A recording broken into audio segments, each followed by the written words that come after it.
প্রিয় দর্শক, স্বাগত জানাচ্ছি আগামীর বাংলাদেশ অনুষ্ঠানে। আশা করি আপনারা ভালো আছেন, সুস্থ আছেন। আজকে অনুষ্ঠান শুরুতেই চলুন পরিচিত হয়ে নেই আমাদের দুজন অতিথির সঙ্গে। আজকে আমাদের সঙ্গে রয়েছেন এম এ আজিজ, প্রধান সম্পাদক, দ্য ফিনান্সিয়াল পোস্ট। আরও রয়েছেন ডাক্তার তাজদুবা জাবিন, যুগ্ম আহ্বায়ক, জাতীয় নাগরিক পার্টি। আপনাদের দুজনকেই স্বাগত। আমরা শুরুতেই যাব এম এ আজিজের কাছে। এম এ আজিজ, আওয়ামী লীগকে পুনর্বাসন নিয়ে যে ধরনের কথাবার্তা শুরু হয়েছে, নানান অভিযোগ, নানান আলোচনা, সেনাবাহিনী, জাতীয় নাগরিক কমিটি, বিএনপি সব মিলিয়ে একটা উত্তেজনাকর পরিস্থিতি। গোটা বিষয়টিকে আপনি কিভাবে দেখছেন? বর্তমান রাজনৈতিক প্রেক্ষাপটে বিষয়টা বেশ গুরুত্বপূর্ণ। কারণ আওয়ামী লীগ আপনার নির্বাচনে অংশগ্রহণ করতে পারবে কিনা, আওয়ামী লীগের নিবন্ধন থাকবে কিনা, আওয়ামী লীগ নিষিদ্ধ হবে কিনা, এ ব্যাপারে কিন্তু বিভিন্ন দলের বিভিন্ন মত আছে। বিশেষ করে যারা নতুন যে নাগরিক পার্টি যেটা করেছে, তারা তো বলেইছে এটাকে ইয়ে করতে হবে, নিষিদ্ধ করতে হবে অথবা নিবন্ধন বাতিল করতে হবে। এবং কেউই বলে নাই যে আওয়ামী লীগকে, সরাসরি বলে নাই আওয়ামী লীগ নির্বাচনে অংশগ্রহণ করবে, শুধুমাত্র জাতীয় পার্টি ছাড়া।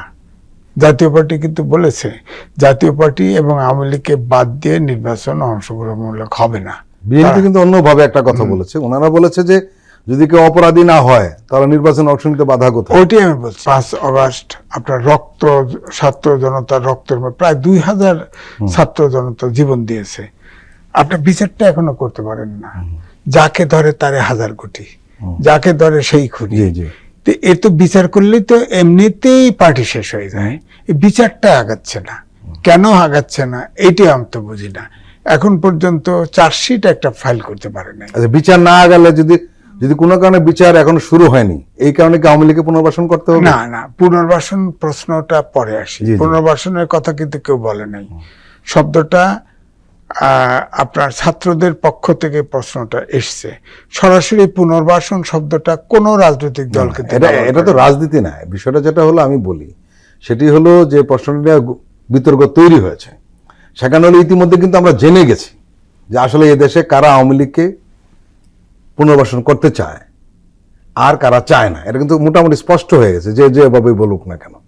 আমার প্রশ্নটা হলো, আপনি অনেক ব্যাখ্যা দিতে পারবেন, কিন্তু আসলে এই দেশে আওয়ামী লীগকে রাজনীতি করতে দেওয়া উচিত না। দেখেন, আমি যেটা আগেও বলেছি, আপনি যদি গণতন্ত্রে বিশ্বাস করেন, অপরাধীর বিচার করবেন। অপরাধীকে গায়ের জোরে কাউকে বন্ধ করতে পারবেন না, আপনি তাকে মেরে ফেলতে পারবেন না। আপনি আইনে দেন, ফাঁসি হয়ে যাক, সমস্যা নেই।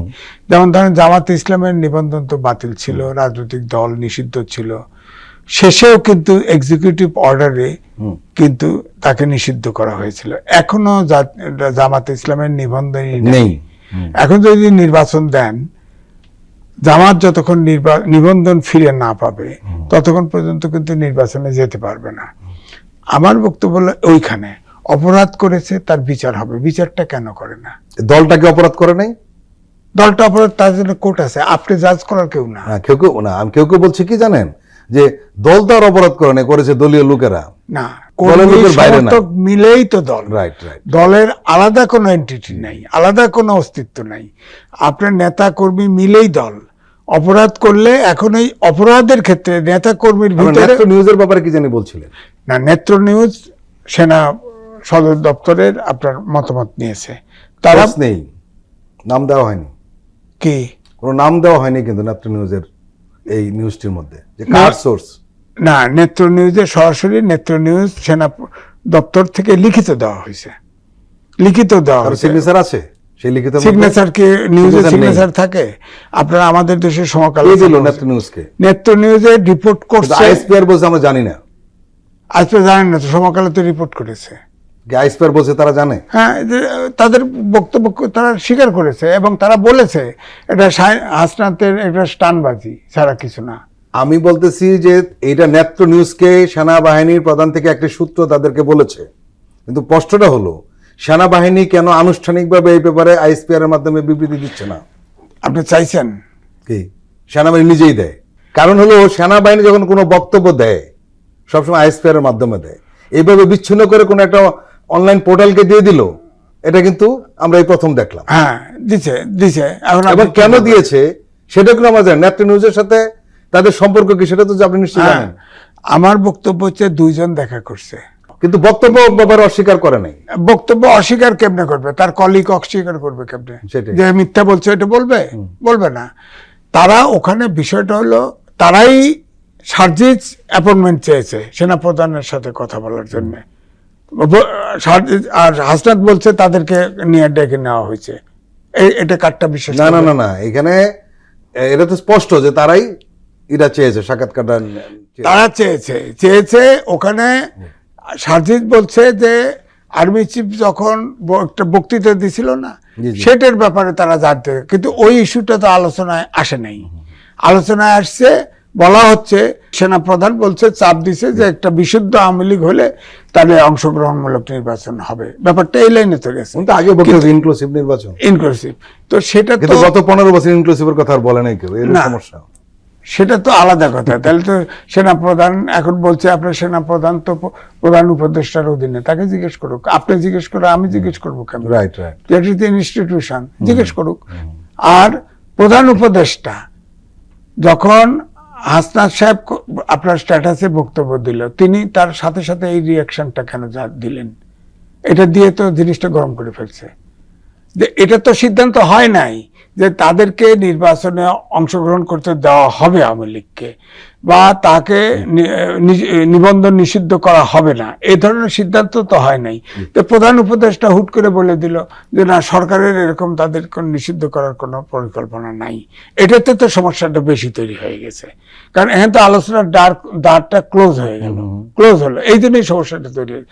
এদিকে নেত্র নিউজ আপনি যেভাবেই নেন না কেন, তার সোর্স তো থাকবেই। আপনারও সোর্স, বিটিভিরও সোর্স থাকবে, আপনার সোর্স থাকবে। সোর্স তো সহসা ডিসক্লোজ কেউ করবে না।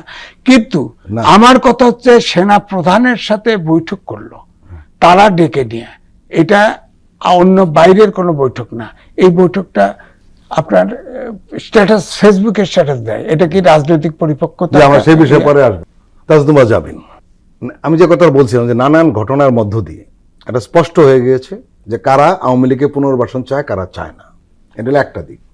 আরেকটা দিক, এখানে খুব বড় একটা প্রশ্ন উঠেছে, যেটা আমি আজিজে উঠিয়েছেন, সেটি হলো সেনা প্রধানের সঙ্গে আপনাদের নেতৃবৃন্দ দেখা করবে কেন? যদি তারা বলতেছে যে এখন রাজনৈতিক ভাবে তারা চাপ দিতে চায় অমুক তমুক, যদি সেনাবাহিনী রাজনীতিতে নাক গলাবে না এটাই স্বাভাবিক, যদি তাই হয় তাহলে তারা দেখা করতে গেলেন কেন? দুটো প্রশ্ন। সেকেন্ড প্রশ্নটা দিয়ে যদি শুরু করি, দুইজন গিয়েছেন, দুইজনের বক্তব্য দিয়েছেন, এবং আইএসপিআর দেখ বা নেত্র নিউজ দেখ, যদি 3টা বক্তব্য কিন্তু আছে। তো যদি ধরে নেই যে দেখাটা হয়েছে, সাক্ষাৎটা হয়েছে, তো এমন না যে হাসনাত সার্জিস জোর করে সেনাপ্রধানের সাথে বসেছেন। সেনাপ্রধানও বা বসলেন কেন দুইজন ছাত্র নেতার সাথে বা দুইজন একটা রাজনৈতিক দলের দুজন নেতার সাথে? এই প্রশ্নটাও কিন্তু থাকে যে উনি কোন অফিসিয়াল ডেকোরামে এই দুজনের সাথে শুধু বসলেন। সেনাপ্রধানের কেউ নেই তো এখানে, তার পক্ষের লোক। আমরা সে আলোচনা বাদ দিলাম, আপনাদের এখান থেকে গেল কেন? হ্যাঁ, এটা হচ্ছে না, আমি জাস্ট বললাম যে এই প্রেক্ষাপটটাও আছে যে শুধু এই দুজন গিয়ে ফোর্সফুলি বসে নাই। এই পুরো ল্যান্ডস্কেপটা যদি আপনি দেখেন, যে গণ অভ্যুত্থানের উপরে দাঁড়ানো এখন বাংলাদেশ, এবং আমরা খুব দুর্ভাগ্যজনকভাবে মাত্র 7 মাসের মাথায় আমরা এই কথাগুলা বলছি যে আওয়ামী লীগকে পুনর্বাসন করা, যে আওয়ামী লীগ হচ্ছে শুধু এই জুলাই হত্যাকাণ্ড এবং মানবতা বিরোধী অপরাধ না, এর আগে পিলখানা, শাপলা এবং বিভিন্ন আধিপত্যবাদ বিরোধী যেসব আন্দোলন ছিল সেসবে হত্যাকাণ্ড, ব্যাংক লুট, 3টা জাতীয় নির্বাচন পুরো একদম অবৈধ করা দিয়ে পুরো 15 বছরের তাদের একটা সফল সাম্রাজ্য, স্বৈরতন্ত্র তারা খুব সফলভাবে এস্টাবলিশ করেছিল। আমরা কিন্তু এই পুরোটার পরে 7 মাসের মাথায় তাদেরকে আবার আনার কথা বলছি। ব্যাপারটা খুবই দুর্ভাগ্যজনক। এবং এর মাঝখানে কিন্তু যদিও আমি নিজে ব্যক্তিগতভাবে এই যে বিভিন্ন ষড়যন্ত্র আছে বা গুঞ্জন গুজব, এসবে কিন্তু আমি নিজে ব্যক্তিগতভাবে অত এগুলোকে যুক্তিতে দাঁড় করাতে চাই না, কিন্তু আপনি দেখেন কয়েকটা পক্ষ কিন্তু একই টোনে কথা বলছে। হ্যাঁ, তো এখানে আমাদের মধ্যে এই অভ্যুত্থানটা শুধু এই স্বৈরশাসকের বিরুদ্ধে ছিল না বা হাসিনার বিরুদ্ধে ছিল না, এই ফ্যাসিস্টের বিরুদ্ধে ছিল না, এই ফ্যাসিবাদ ব্যবস্থাটার বিরুদ্ধে ছিল, এবং এই ভারতীয় আগ্রাসন থেকে যে আমাদের একটা মুক্তি, এই যে আধিপত্যবাদ যে একটা শক্তি বাংলাদেশে ছিল তাদের বিরুদ্ধেও কিন্তু আমাদের একটা শক্ত অবস্থান ছিল, আমাদের বলতে গণ অভ্যুত্থানের একটা শক্ত অবস্থান ছিল। কিন্তু দেখেন এখন আবার কিন্তু এই শক্তিগুলো আবার মাথাচাড়া দিয়ে উঠছে। আপনি কিন্তু বিভিন্ন জনের বক্তব্যে কিন্তু এটা টের পান। কিছুদিন আগেই ভারতের পররাষ্ট্র দপ্তর থেকে 7 জানুয়ারিতে বলল যে নির্বাচন তাদের অভ্যন্তরীণ বিষয়। এখন তারা বলছেন যে নির্বাচন না আসা পর্যন্ত তাদের কোনো বোঝাপড়া হবে না, তাদের কোনো সমন্বয় হবে না। সেনাপ্রধান অন্তত 3 বার বলেছে। এবং শুধু তারা ছাড়া কিন্তু আমরা দেখছি যে পুরো বহির্বিশ্ব কিন্তু এখন বাংলাদেশের দিকে, সেই জাতিসংঘ থেকে শুরু করে বিভিন্ন আপনার ইলন মাস্কের স্টারলিংক এবং সোলার প্যানেল, এবং সামনে চীনে যাবেন, এবং আমরা দেখছি যে খুব উল্লেখযোগ্য বিভিন্ন ইন্টারন্যাশনাল থিঙ্ক ট্যাঙ্কগুলা, যে ইন্টারন্যাশনাল ক্রাইসিস গ্রুপ আমাদের দেশে আসছে, বিভিন্ন ইন্টারন্যাশনাল সংস্থা এবং সম্প্রদায় কিন্তু আমাদের দিকে গত 7 মাসে তীব্রভাবে ঝুঁকে গেছেন এবং সহযোগিতা করছেন, এবং আমাদের এই স্বৈরতন্ত্র থেকে গণতান্ত্রিক উত্তরণের পথে কিন্তু পজিটিভলি দেখছেন, আগ্রহ দেখাচ্ছেন। কিন্তু আমরা দেখছি যে শুধু একটা জায়গা থেকে এটার ব্যাপারে গত 7 মাস আগেও যেরকম ছিল ওই টোনটা নাই। এবং সেনাপ্রধান যখন ওয়ার্নিং দেয় যে সার্বভৌমত্ব বাধার সম্মুখীন বা একটা আশঙ্কা যখন উনি সার্বভৌমত্ব নিয়ে প্রকাশ করেন, তখন কিন্তু আমাদের মনে কিন্তু প্রশ্ন জাগে যে সেনা বাহিনী বা আর্ম ফোর্সের দায়িত্ব হচ্ছে কিন্তু সার্বভৌমত্ব রক্ষা করা। আমাদেরকে ওয়ার্ন যখন করে যে এনাফ ইজ এনাফ বা একটা টোন যখন দেয়, তখন কিন্তু আমাদের মধ্যে এই আশঙ্কাটা আবার জাগে। এবং আপনাকে আমি স্পষ্ট করে বলতে চাই যে এটা আসলে যখন গণ অভ্যুত্থান হয়েছিল, সেনাবাহিনীর কিন্তু যারা জুনিয়র অফিসার ছিলেন, কমান্ডার ছিলেন, সিপাহী ছিলেন, জওয়ান ছিলেন, ইভেন আমাদের কিন্তু অনেক বন্ধু বান্ধব পরিচিত যারা ছিলেন, তারা কিন্তু সবাই গণ অভ্যুত্থানের শক্তি হিসেবে আমরা কিন্তু তাদেরকে দেখি, এবং তাদের মুভমেন্ট, তাদের কথাবার্তা, চলাফেরাটাও কিন্তু এরকম ছিল। কিন্তু আপনি দেখেন পিলখানা হত্যাকাণ্ডের পরে পিলখানায় কিন্তু সব চৌকস সেনা অফিসার, সিনিয়র অফিসারদেরকে কিন্তু শেষ করে দেওয়া হয়েছে। এরপরে এই 15 বছরের একটা শাসন, উনি যেটা বললেন আপনি যেটা বললেন যে এর আগে কিন্তু কেউ ইনক্লুসিভনেসের কথা বলে নাই, তাহলে এই আর্মি বা এই আর্ম ফোর্সটাই কিন্তু এক ধরনের এই হাসিনারি পার্টনার ছিল বা বিভিন্ন অপকর্মের সাথী ছিল, এটার তো বিভিন্ন প্রমাণ আছে, সেই আয়নাঘর থেকে শুরু করে সবকিছু, ইভেন বিভিন্ন গোয়েন্দা সংস্থা। তাহলে কিন্তু একটা আশঙ্কার জায়গা কিন্তু আমাদের মধ্যে 7 মাসের মাথায় থাকায়, একদিকে হচ্ছে আমরা যেখানে গণ অভ্যুত্থানের রক্তের উপর দাঁড়ায় আমরা নতুন দিকে যাওয়ার কথা বলছি, তখন কিন্তু আমাদেরকে পিছিয়ে টাচ্ছে যে আওয়ামী লীগকে পুনর্বাসনের কথা। অত্যন্ত দুঃখজনক ভাবে এমন যদি হতো যে বিচারটা 60-70% আগিয়ে গেছে, বা আমরা কয়েক বছর পার হয়ে গেছি, এখন একটা গণতন্ত্র পরিবেশ ফিরে আসছে, এবার আমরা আলোচনা করছি যে আওয়ামী লীগের কি হবে। কিন্তু আমরা সবকিছু একপাশে রেখে ভাই যেটা বললেন যে শুধু দল হিসেবে কিন্তু না, আওয়ামী লীগের কিন্তু দল হিসেবে বিচার কার্যক্রম আমরা দাবি করছি।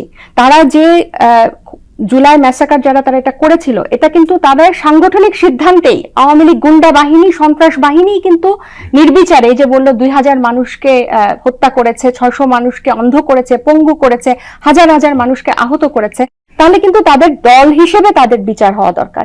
এবং শুধু হাসিনা এবং আওয়ামী লীগ দল, এই বিচারগুলোকে আমরা একপাশে রেখে আমরা কি করছি যে তাদের পুনর্বাসন নিয়ে কথাটা, আলোচনাটা আমরা টেবিলে তুলেছি। এবং ভারতীয় সেনাপ্রধান, আমাদের দেশের সেনাপ্রধানের কথা, বক্তব্য কিন্তু মিলে যাচ্ছে।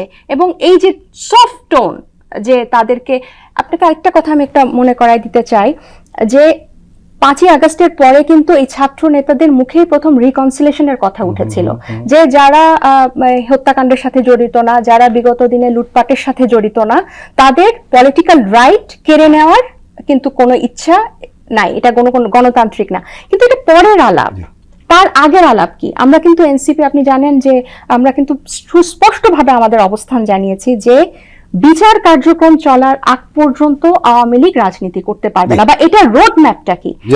আমরা আবার আপনার কাছে আসবো।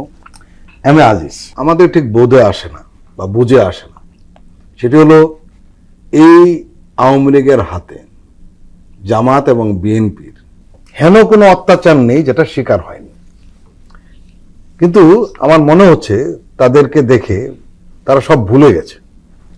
এইখানে আওয়ামী লীগের পুনর্বাসনের প্রশ্ন আসে কেন, এই আলোচনাটাই আসে কেন, এটা একটা বড় প্রশ্ন।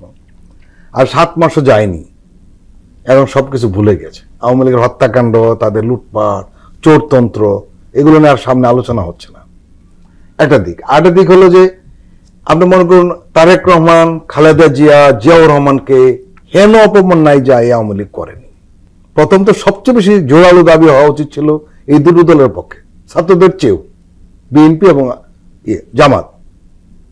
কিন্তু আমরা লক্ষ্য করছি তারা এই বিষয়ে তত সোচ্চার না। এটা অদ্ভুত ব্যাপার, এটা কেন হয়? শোনেন, মানে এখানে যে হচ্ছে এটা ঠিক, কিন্তু কেন হয় এই ব্যাখ্যাটা যদি আপনি দিতেন। আমি ব্যাখ্যাটা দিচ্ছি। এখানে হচ্ছে রাজনীতিবিদদের ভিতরে আসলে মানবিকতা, মানবিক বাংলাদেশ গড়ার আকাঙ্ক্ষা কিন্তু কম। যাই বলেন, পার্টির প্রতি লয়াল বেশি। পার্টি কি করে ক্ষমতায় যাবে? যেমন আগেই বলছি, উদাহরণ দেই একটা, আমি লিখেছিও। সাউথ আফ্রিকার ম্যান্ডেলা 20 বছর তাকে দ্বীপে রাখা হয়েছিল, একা নির্জন কারাগারে আটকে রাখা হয়েছিল। হোয়াইট ডি ক্লার্ক তখন প্রধানমন্ত্রী ছিল, সে তখন রিলিজ হলেন, তখন কিন্তু তিনি ম্যান্ডেলা কিন্তু রিকনসিলিয়েশন করলেন, করে দেশটাকে ইউনিফাই করার, যদিও এখন সেই অবস্থা নাই, ইউনিফাই করলো যে না, আমরা রেষারেষি করব না, ঐক্যবদ্ধভাবে দেশটাকে এগিয়ে নেব। কিন্তু আপনি বলেন, আমি এই যে একদিকে আওয়ামী লীগ পুনর্বাসনের কথা বলতেছে না, আমি তো দেখলাম যে ওই যে নৌ প্রতিমন্ত্রী খালেদ মাহমুদ আর তথ্য সম্পাদক আওয়ামী লীগের ছিল, তাদের দুজনের বক্তব্য শুনছি, তারা বলতেছে শেখ হাসিনা প্রধানমন্ত্রী আছেন এবং তিনি আগামী 2 মাস পরে দেশে ফিরবেন। তারা কারা? আপনার নির্দোষ আওয়ামী লীগ বার করে, খুঁজে বার করে। আমরা প্রধানমন্ত্রী শেখ হাসিনার নেতৃত্বে আসি, বঙ্গবন্ধু কন্যার নেতৃত্বে আসি, তো এখানে তো তাদের ভিতরে তো অনুশোচনা নাই। ভারতের ইন্দিরা গান্ধী যে অপরাধ করলো, ধুতি গলায় দিয়ে মাপ চাইছে জাতির কাছে, চাইছে না? রাজনীতিতে এটা নাই তো কালচার।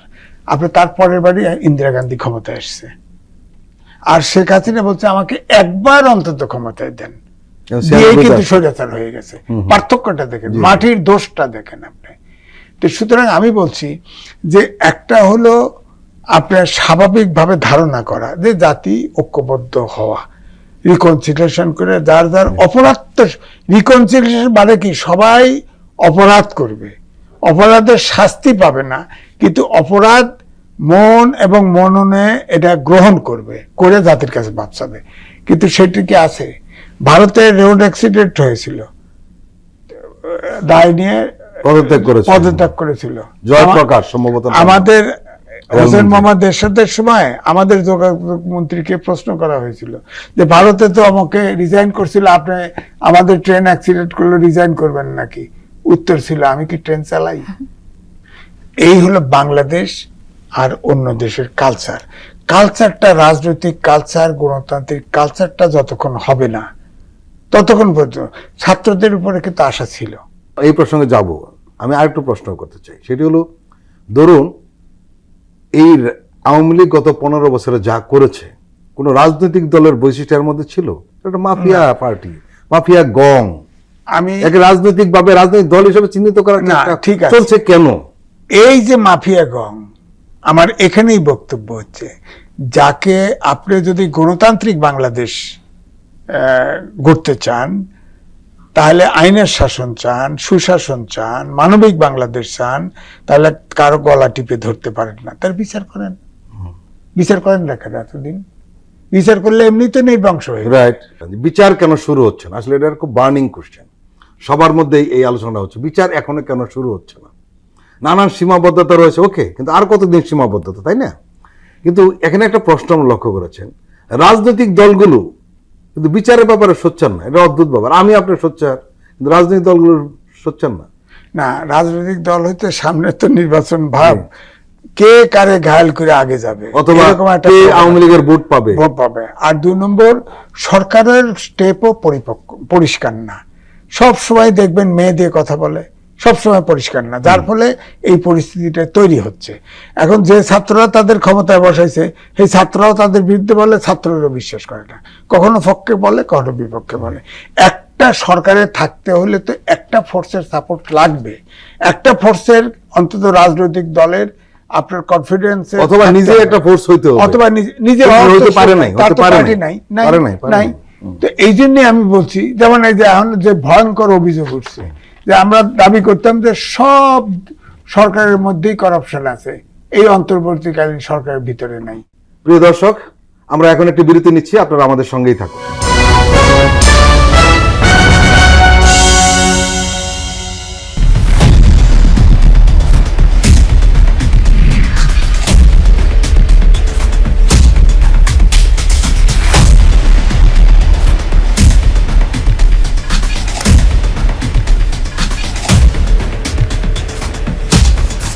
নিপীড়নের স্মৃতি, প্রযোজনা মোহাম্মদ হাসান রিয়াদ ও গোলাম মোর্শেদ। দেখবেন প্রতি শুক্র ও শনিবার সন্ধ্যা 7টায়।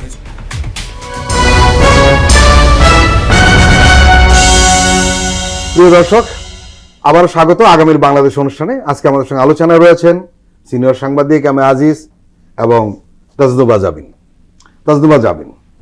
আপনাদের দলের একজন নেতা, সদস্য সচিব আক্তার হোসেন বলেছেন যে আমরা কখনোই কোনোভাবেই এই আওয়ামী লীগকে সহ্য করব না, এবং উনি বলেছেন যে রাজপথে আমার ভাইয়েরা জীবন দিয়েছেন, তাদের রক্তের শপথ, আমাদের শরীরে এক বিন্দু রক্ত থাকতে আওয়ামী লীগকে রাজনীতি করতে দেওয়া হবে না। এখন কেউ কেউ যদি রাজনীতি করতে দিতে চায়, আপনারা কি করবেন? আওয়ামী লীগ এবং হাসিনা দুজনেরই আমরা সবাই বিচার চাই, এবং আওয়ামী লীগেরও দল হিসেবে একটা বিচারিক প্রক্রিয়ার মধ্যে দিয়ে তাকে যেতে হবে, এবং আওয়ামী লীগ ভবিষ্যতে রাজনীতি করবে কিনা এই সিদ্ধান্তটা বিচারিক প্রক্রিয়ার মাধ্যমে আসতে হবে। এবং আমাদের বক্তব্যটা হচ্ছে যে নির্বাচনের বিচারের আগ পর্যন্ত এই আওয়ামী লীগের রাজনৈতিক এবং সাংগঠনিক কার্যকলাপ বা তাদের নিবন্ধন স্থগিত করতে হবে বা বাতিল করতে হবে। তাদের বিচার হয়ে আসার পরে, তারা ফিল্ট্রেশন হয়ে আসার পরে তাদের বিচার হবে, অনুশোচনা হবে, পাপমোচন হবে। এরপর আমরা তারা রাজনীতি করতে পারবে কিনা, কিভাবে হবে, সেটা সব স্টেক হোল্ডার বসে সিদ্ধান্ত নেবে। এখন আক্তার যে কথাটা বলেছেন, দেখেন তাদের কিন্তু তারা যতই তরুণ হোক, তারা যতই অনভিজ্ঞ হোক বা অপরিপক্ক হোক অনেকের ভাষায়, তাদের কিন্তু একটা রাজনৈতিক পথ চলা আছে। সেই 2017-18 থেকে তারা কোটা বিরোধী আন্দোলন থেকে এবং এরকম একটা নজিরবিহীন গণ অভ্যুত্থানে নেতৃত্ব দিয়ে এটাকে সফল করা থেকে তাদের কিন্তু একটা দীর্ঘ পথ চলা আছে। তো তাদের মধ্যে এই বিপ্লবী স্পিরিটটাই তো তাদের এখনো একদম জলজ্যান্ত। তো এটা যেটা আমি বলছিলাম যে 7 মাস না পেরোতেই যে আবার তাদের ভাই বোনদেরকে রক্তাক্ত করলো, শহীদ করলো, পঙ্গু করলো, অন্ধ করলো, এবং এখন পর্যন্ত আপনারাই বলছেন যে তাদের মধ্যে বিন্দু মাত্র কোনো অনুশোচনা নেই। তো তাদের ব্যাপারে কোনো ফয়সলা হওয়ার আগে, দৃশ্যমান বিচার প্রক্রিয়া দেখার আগেই যদি আবার তাদেরকে রাজনীতিতে আসার কথা হয়, সেটা তো ওদের মেনে নেওয়ার কথা। এই প্রসঙ্গে একটা কথা বলি, এম আজিজ একটা কথা বলছিলেন চমৎকার, সেটি হলো যে বিচার প্রক্রিয়া কেন শুরু হচ্ছে না। যেভাবে বলা হোক না কেন, এই সরকার এই গণ অভ্যুত্থানের সরকার, এর মানে এই সরকার গণ অভ্যুত্থানের আকাঙ্ক্ষাকে ধারণ করে বলেই আমরা ধরে নিচ্ছি। তাহলে বিচার দ্রুত হচ্ছে না কেন?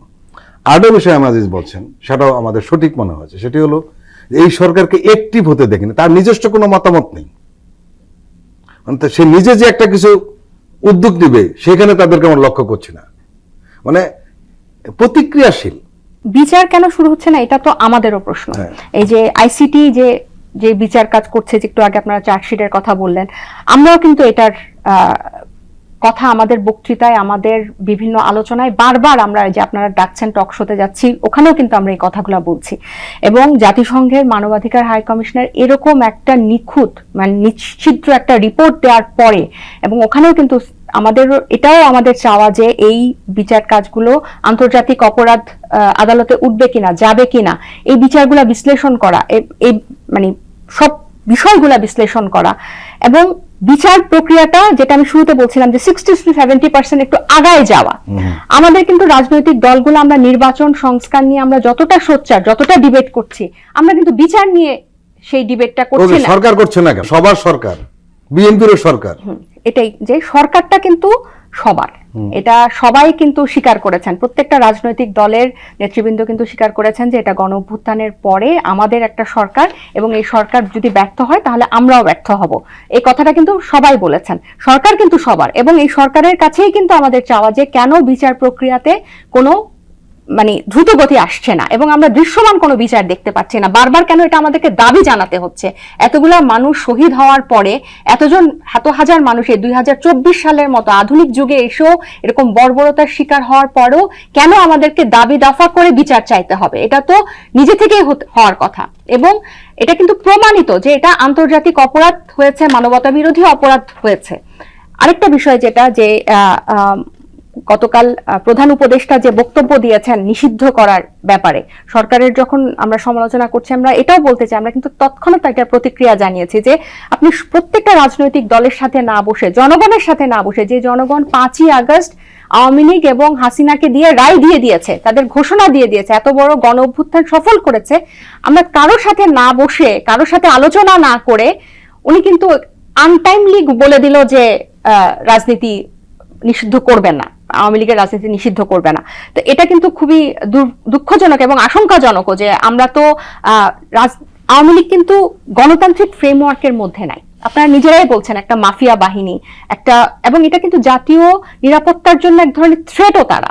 অবশ্যই তারা বাইরে বসে কিন্তু ডয়চে ভেলকেও যে আরাফাত সাহেব বলেছেন যে এখনো হাসিনা হচ্ছে প্রধান এবং হাসিনার নেতৃত্বেই আওয়ামী লীগ এগিয়ে যাবে। এই যে দম্ভ ভরা কথাগুলো, এগুলো কিন্তু ন্যাশনাল থ্রেটের মতো, এবং তারা যেভাবে ডেডিকেটলি ইন্ডিয়া তাদেরকে সাপোর্ট দিচ্ছে, এগুলো তো আমাদের সার্বভৌমত্বের প্রশ্ন অনেক আশঙ্কার বিষয়।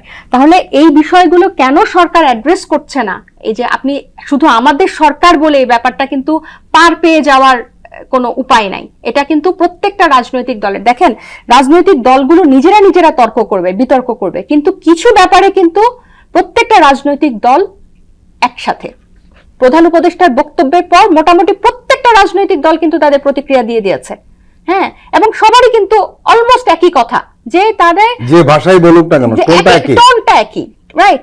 তাহলে আপনি কিন্তু এখানে দেখেন এটা আমাদের সরকার দেখেই আমরা কিন্তু এটা করছি, এটা কারো একক সরকার না, এবং সবার সাথে বসেই কিন্তু ওনার এই সিদ্ধান্তটা নিতে হবে।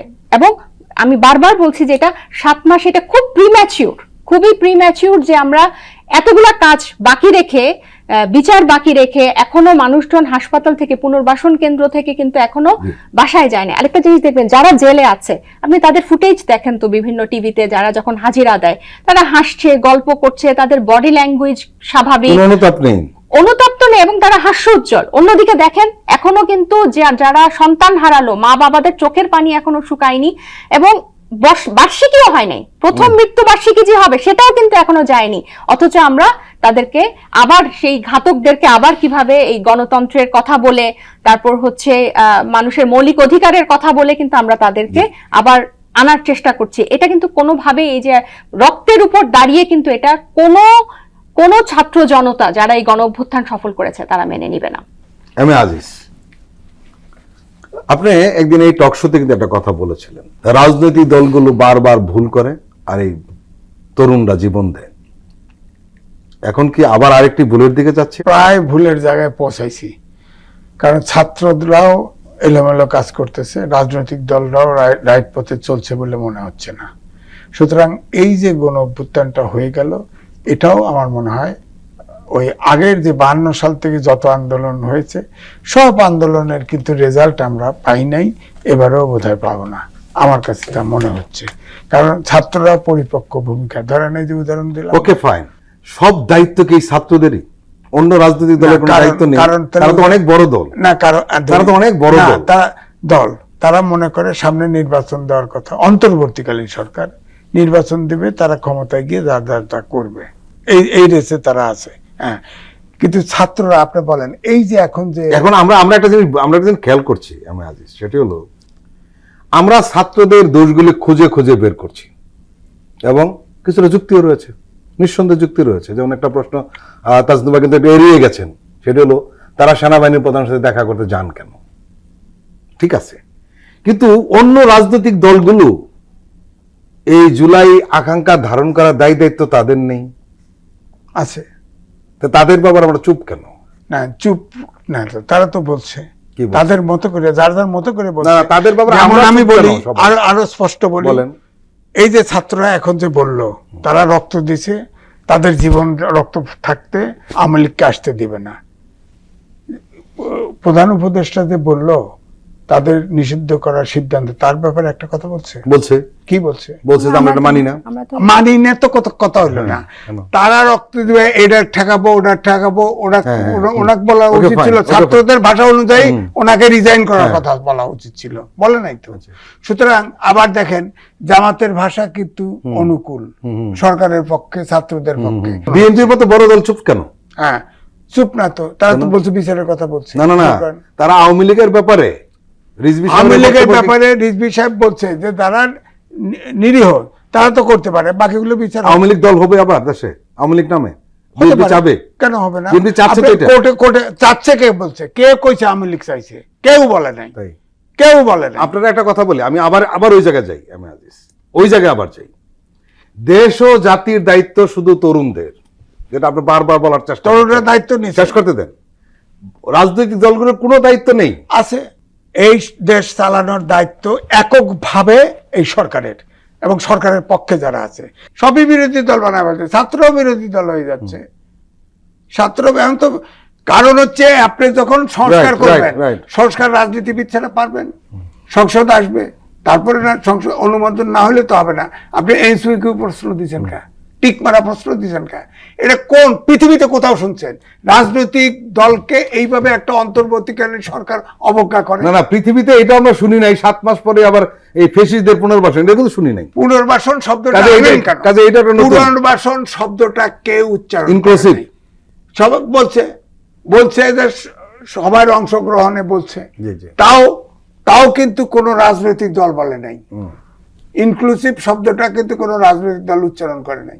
সবাই বলছে বিচারের, জামাতও বলছে, বিএনপিও বলছে যারা অপরাধ করেছে তাদের বিচার করা হোক। আর যদি রাজনৈতিক দলের বিচার করতে চান, ট্রাইব্যুনাল তো আছে, বিচার করতে গেলেই আসবে মত। আচ্ছা এম এ আজিজ, এই যে আমরা সংকটে পড়েছি, বেরিয়ে আসার উপায় কি? বেরিয়ে অনেকদিন আসার- ধরে এই মিডিয়া জগতে রয়েছে, না, রাজনীতির কাছ থেকে বেশি- দেখছেন। শোনেন, যাই বলেন, সরকার এটার আছে, দুর্বল হোক সবল হোক আছে। তো সরকার যদি চিকন পলিটিক্স করে তাহলে তো এটার Right. সমস্যার সমাধান হবে না। সরকারকে সমস্যার সমাধানে আন্তরিক হতে হবে। আর ছাত্ররা যেহেতু সরকার ছাত্রদেরকে বসাইছে, এটা তারা নিজেরাও দাবি করে, না বিএনপি বসেছে, সরকার- জামাতে বসেছে, হ্যাঁ, সবাই বসিয়েছে। সমর্থন করছে মানলাম, কিন্তু প্রধান উপদেষ্টা তো বলছে, জি। এবং তার একটা সিম্পেথি আছে এই ছাত্রদের সংগঠন গঠন করার জন্য। সুতরাং তাদেরকেও সেন্সেবল ভূমিকা পালন করতে হবে। আপনারা দুইজন কেন আর্মি চিফের সাথে দেখা করতে Right. গেলেন? কান্নি মাইরে Right, কেন মাইরে গেলেন? আপনি রাজনৈতিক দলের সাথে বলছেন, আর্মি চিফের সাথে যায় আবার ফেসবুকে স্ট্যাটাস দেন। প্রিয় দর্শক, আমরা আবার একটু বিরতি নিচ্ছি, আপনারা আমাদের সঙ্গেই থাকুন।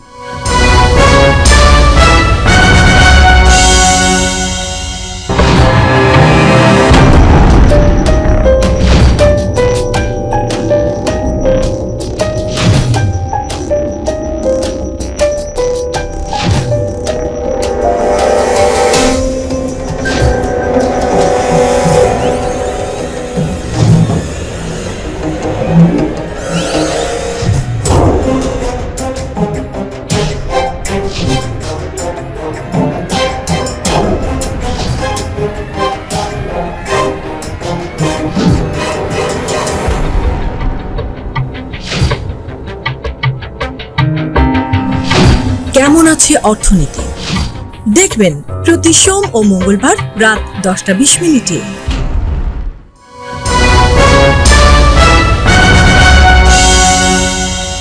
আবারও স্বাগত আগামীর বাংলাদেশ অনুষ্ঠানে। আমাদের সঙ্গে আজকে আলোচনায় রয়েছেন সিনিয়র সাংবাদিক এম এ আজিজ এবং জাতীয় নাগরিক পার্টির যুগ্ম আহ্বায়ক তাজনোভা জাবিন। তাজনোভা জাবিন, আপনি বলছিলেন শুরুতে যে প্রশ্নটা সেনাবাহিনীতে যাওয়া, ওই প্রশ্নটা আমি এড়িয়ে যাইনি, আমার মাথা থেকে ছুটে গিয়েছিল।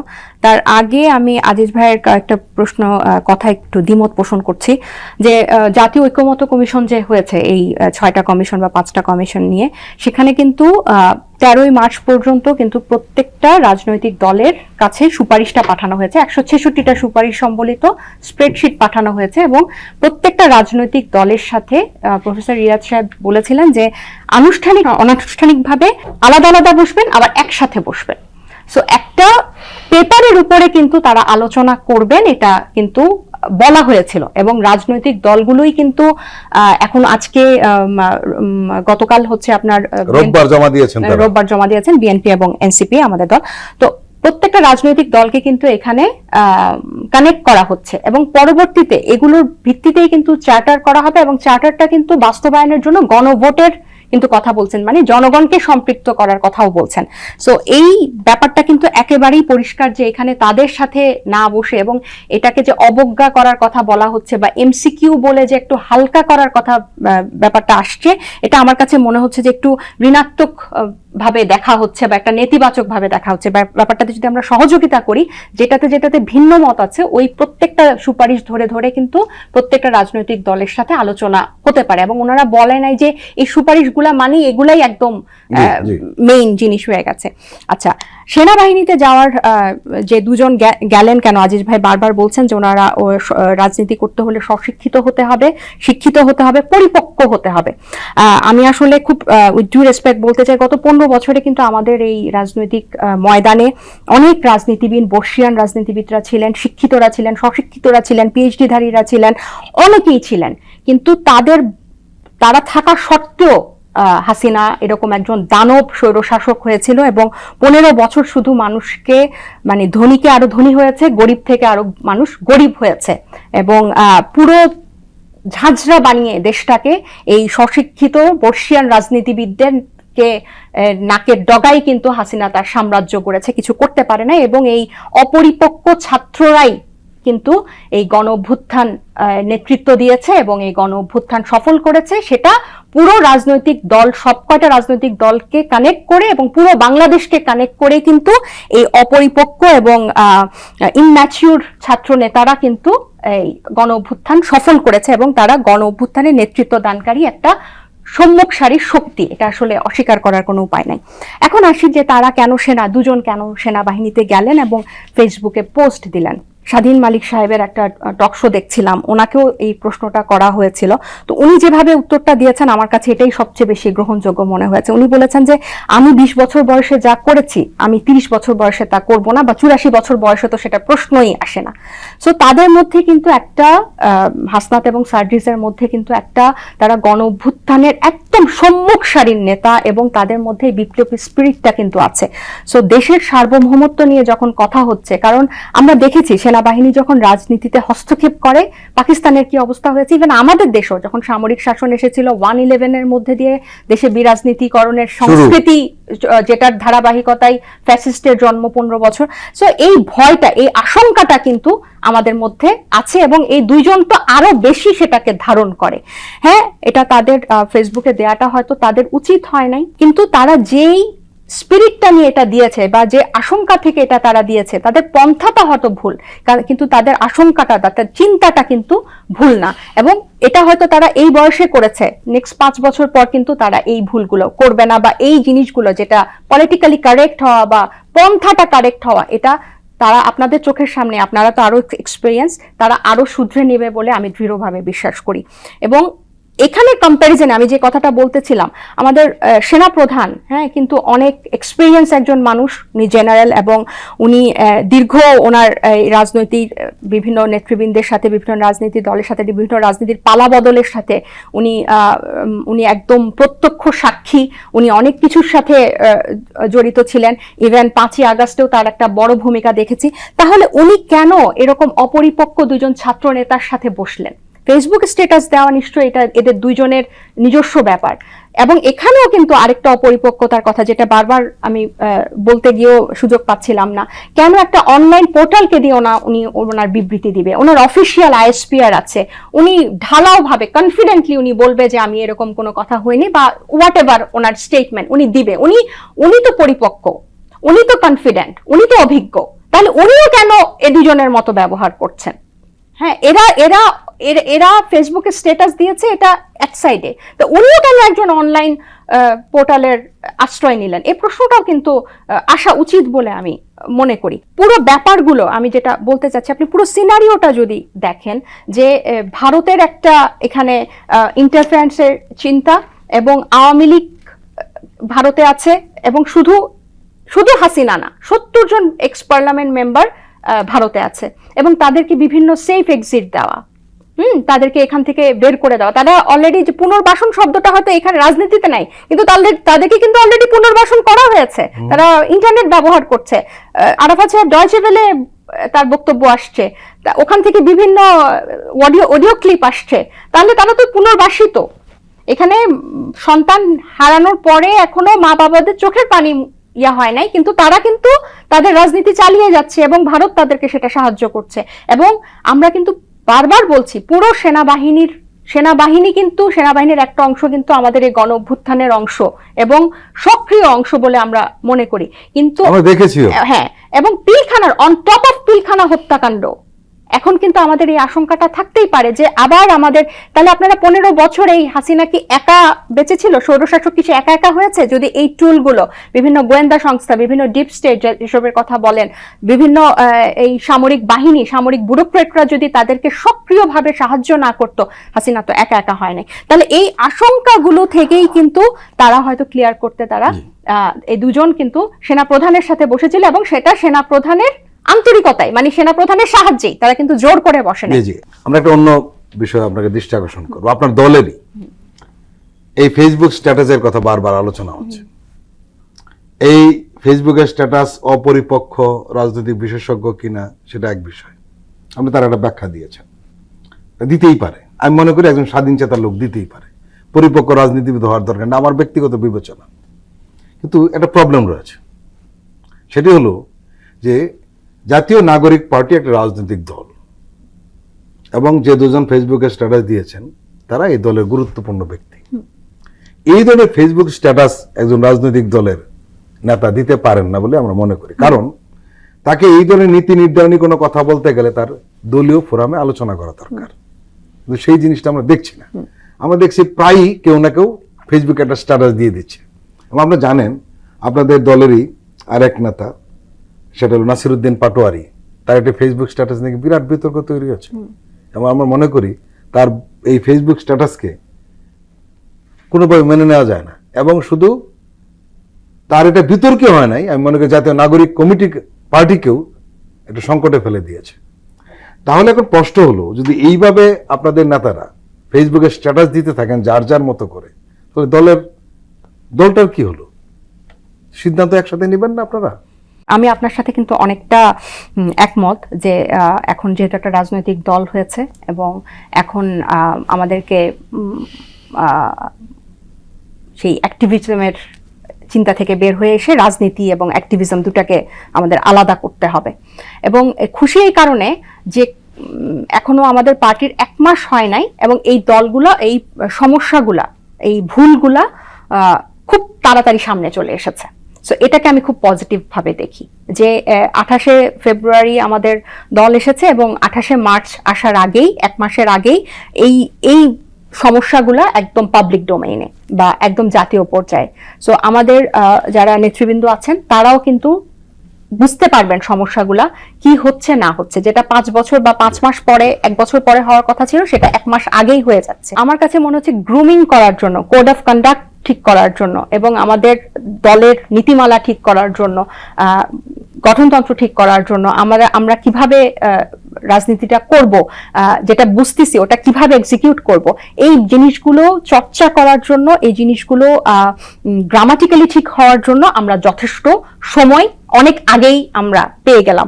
কিন্তু এটার পাশাপাশি মনে রাখতে হবে যে খুব অল্প সময়ের ব্যবধানে, গণঅভ্যুত্থানের পরে খুব অল্প সময়ের ব্যবধানে জাতীয় নাগরিক কমিটি এবং বৈষম্য বিরোধী থেকে এই ছাত্র তরুণদের এই দলটা বের হয়ে এসেছে, এবং আমাদের কিন্তু একদম প্রাথমিক, মানে আতুর ঘর থেকেও আমরা এখনো বের হইনি।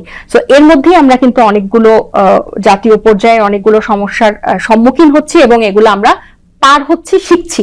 আরেকটা যেটা আমি বলতে চাই যে আমাদের আহ্বায়ক জনাব নাহিদ ইসলাম কিন্তু বলেছিলেন যে আমরা কিন্তু আমাদের এই দলের মাধ্যমে সিনিয়র সিটিজেনদেরকে, আমরা ছাত্র তরুণদেরকে আমরা একত্রিত করেছি, কিন্তু অভিজ্ঞ এবং সিনিয়র সিটিজেনকে আমাদের একত্রিত করার একটা মানে প্রয়াস চলমান, প্রক্রিয়াধীন। সো আমরা তাদেরকেও যখন একত্রিত করতে পারবো, সো অভিজ্ঞতা এবং হচ্ছে ছাত্র তরুণের এই উদ্দীপনা বা এই শক্তিটা, গণঅভ্যুত্থানের এই শক্তিটা সম্মিলিত হয়ে যখন দলটা আরো রিফর্ম হবে এবং সামনে যাবে, আমি আশা করি যে এই এলোমেলো ভাবটা একেবারেই গুছিয়ে যাবে। আপনাদের সমালোচক যারা, তারা বলছেন যে অন্যান্য রাজনৈতিক দলের সঙ্গে আপনাদের পার্থক্য শুধু একটি জায়গাতে, সেটি হলো আপনারা এই স্বৈরাচারের বিচারটা চান এবং তাদের রাজনৈতিকভাবে পুনর্বাসনের বিপক্ষে স্ট্রংলি। কিন্তু আপনাদের অনেক বক্তব্য, অনেক আচরণ, যেমন এক এক নেতা এক এক জায়গায় এক এক রকম কথা বলছেন, মিলছে না এক একজনের সঙ্গে, এবং অন্যান্য রাজনৈতিক দলের সঙ্গে আপনাদের অনেক মিল পাওয়া যাচ্ছে, যারা প্রতিষ্ঠিত রাজনৈতিক দল, শুধু এই একটা বিষয় ছাড়া আর বাকি অনেক বিষয়ে আপনাদের সাথে মিল পাওয়া যাচ্ছে। আপনাদের স্বতন্ত্র বৈশিষ্ট্য কি আসলে? গণপরিষদ নির্বাচনের কথা বলছি, যেটা কেউ এখনো এটাতে একমত হচ্ছে না। আমরা সেকেন্ড রিপাবলিকের প্রয়োজনীয়তাটা বুঝাতে চাচ্ছি, যেটাতে কেউ একমত হচ্ছে না। এর আগে আমরা জুলাই ঘোষণাপত্র চেয়েছিলাম, যেটাতে কেউ একমত হচ্ছে না। আমরা রাষ্ট্রপতির ব্যাপারে আমাদের একটা অবস্থান জানিয়েছিলাম, সেটাতেও কেউ একমত হচ্ছে না। আমাদের স্থানীয় নির্বাচন কেন দলীয় অধীনে না হয়ে কেন অন্তর্বর্তী সরকারের অধীনে হওয়া উচিত, সেটাতে কেউ একমত হচ্ছে না। আমরা কিছু ড্রাস্টিক রিফর্ম চাচ্ছি নির্বাচন ব্যবস্থাতে, তারপর দুদকে, বিচার ব্যবস্থায় এবং হচ্ছে আপনার জনপ্রশাসনে, পুলিশে, সেগুলোতেও কিন্তু অনেকে একমত হচ্ছে না। আমরা কিন্তু প্রধানমন্ত্রীর ক্ষমতা, এই যে নির্বাহী ক্ষমতার আওতাধীন করতে যাচ্ছি বিচারকে, এবং প্রধানমন্ত্রী যে সর্বোচ্চ ক্ষমতার অধিকারী, এটাকে আমরা কাট করতে চাই, এখানেও কিন্তু অনেকে একমত হচ্ছে না। এবং আমরা যেটা দেখছি যে আপনি যদি রাজনৈতিক দল, সংগঠন, বক্তৃতা এগুলো দিয়ে যদি আপনি বিচার করেন, তাহলে হয়তো আপনি মিলের জায়গা খুঁজে পেতে পারেন। কিন্তু আমরা হচ্ছি প্রথম, আমার কাছে মনে হয়, এমন একটা রাজনৈতিক দল, সে আওয়ামী লীগ, বিএনপি ছাড়া, যারা এরকম নজিরবিহীন গণ অভ্যুত্থানের পরে, একটা জনসমর্থনের পরে আমরা আত্মপ্রকাশ হয়েছি, এবং আমাদের কিন্তু স্পেসিফিক কিছু চাওয়া আছে। এবং আপনি লক্ষ্য করে দেখবেন আমাদের প্রত্যেকটা চাওয়া কিন্তু জনগণের সাথে সম্পৃক্ত। আমরা যেটা করি যে সব সময় কিন্তু পুরো ল্যান্ডস্কেপের মধ্যে আমরা জনগণকে বাদ দিয়ে দিই, সব ফয়সালাগুলো হয় রাজনৈতিক দলের মধ্যে দিয়ে। আপনি প্রশ্নটাই এরকম যে আপনি বিএনপি আওয়ামী লীগ যা করেছে আপনি তা করছেন না কেন? প্রশ্নটা যদি এরকম হতো যে বিএনপি আওয়ামী লীগ আগে জনগণকে কানেক্ট করতে পারে না, আপনারা নতুন কি করছেন যেটাতে জনগণকে কানেক্ট করতে পারবেন? প্রশ্নটা এরকম হওয়া উচিত ছিল। আমাদের প্রত্যেকটা স্টেপ কিন্তু জনগণকে সম্পৃক্ত করে। আমরা কিন্তু বলছি যে আপনি গণপরিষদ নির্বাচন করে সংবিধান প্রণয়ন করেন এবং গণভোটের মাধ্যমে, এই যে আজিজ ভাই যেটা বলছেন এমসিকিউ, আপনি যদি ওটা পুরো পরিষ্কার করে দেখেন, ওই সুপারিশনামায়, ওই এমসিকিউতেই কিন্তু জনগণকে সম্পৃক্ত করা যায়। জনগণই গণভোটে বলবে হ্যাঁ বা না উত্তর দিবে। সো আমাদের প্রক্রিয়াগুলো, আমাদের চাওয়াগুলা কিন্তু আপনার গণপরিষদ নির্বাচনের মাধ্যমে নতুন সংবিধান প্রণয়ন, এটা কিন্তু আমাদের দলীয় চাওয়া না, এটা কিন্তু জাতীয় চাওয়া, এবং এটা এখন আন্তর্জাতিক ভাবেও তারাও কিন্তু বলছে যে এভাবে এটা হওয়া উচিত বা এটার রোডম্যাপ। এবং এই যে সংস্কার করে বলে যে আমাদেরকে নির্বাচনের বিপরীতে দাঁড় করানো হচ্ছে, এটাও কিন্তু ভুল। আমরা কিন্তু নির্বাচন চাই না এটা বলছি না, সংস্কারের মাধ্যমে তো নির্বাচন আসবেই, এটা আলাদা করে বলার কি আছে?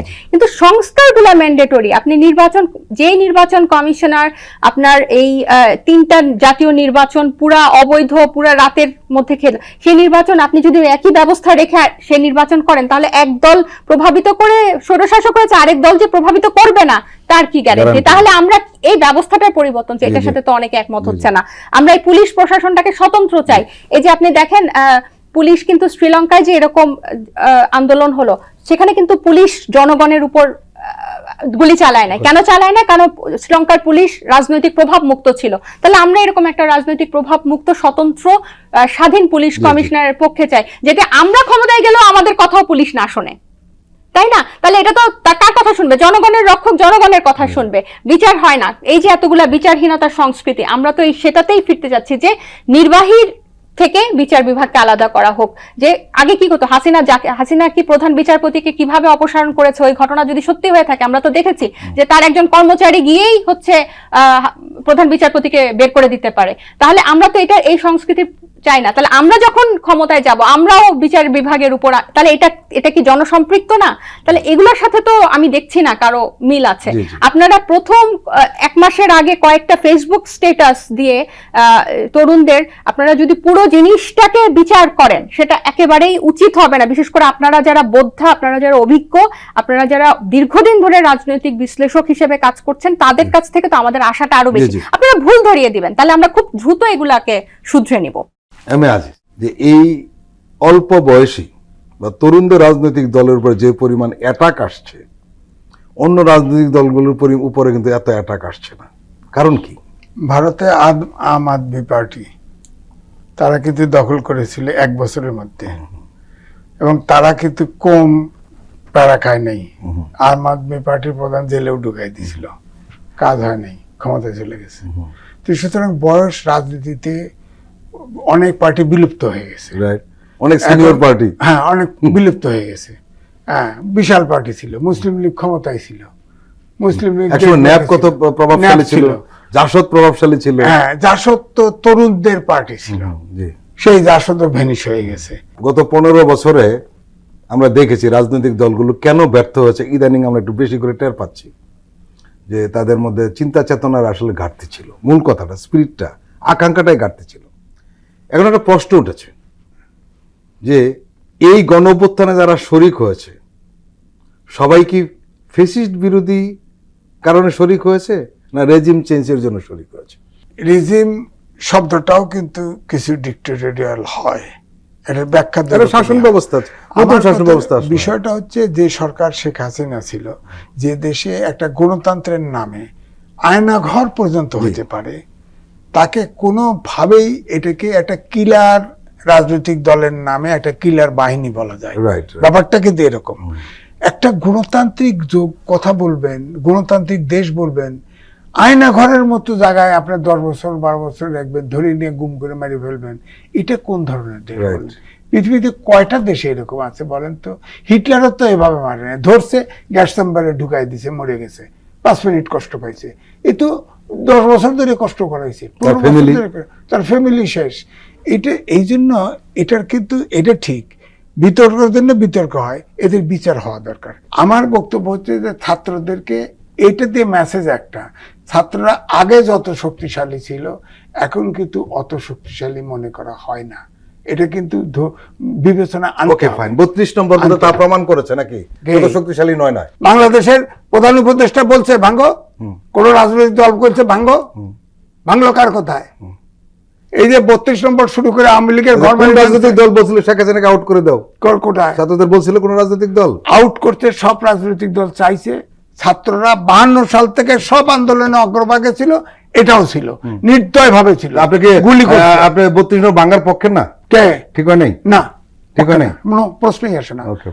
32 নম্বর ফ্যাসিস্টের হিসাবে মিউজিয়াম হিসেবে রক্ষা, মিউজিয়াম তো আছে, এখন সুন্দর মতো মিউজিয়াম আছে, করেন না না, যে ভাঙাটা যেটা প্রতীকী অর্থ। আপনি ইচ্ছে করে ক্রস করতেছেন কেন? আপনি, আমি যে আমার মত আমার কাছে, আমার মত আমার কাছে, আমি একটা গণতান্ত্রিক বাংলাদেশ চাই, সেখানে সন্ত্রাসের সুযোগ নেই। এই যে উনি উদাহরণ দিছে না শ্রীলঙ্কায়, শ্রীলঙ্কায় তো সরকার খাতায় দিছে, একটা সম্পদ ধ্বংস হয়েছে বলেন না, একটা লোক পুলিশ মারছে, ঠিক আছে, ওকে। বাংলাদেশে ওই কালচারটা ডেভেলপ করে নাই, আমরা ছাত্রদের কাছে এটা আশা করতেছিলাম। আমি আজিজ এবং তাজনুমা জাবিন, আপনারা দুজন আমাদের দীর্ঘ সময় দিলেন, আপনাদেরকে আন্তরিক ধন্যবাদ। প্রিয় দর্শক, আজকের অনুষ্ঠান আমরা এখানে শেষ করছি। আপনারা ভালো থাকবেন, সুস্থ থাকবেন, আল্লাহ হাফেজ।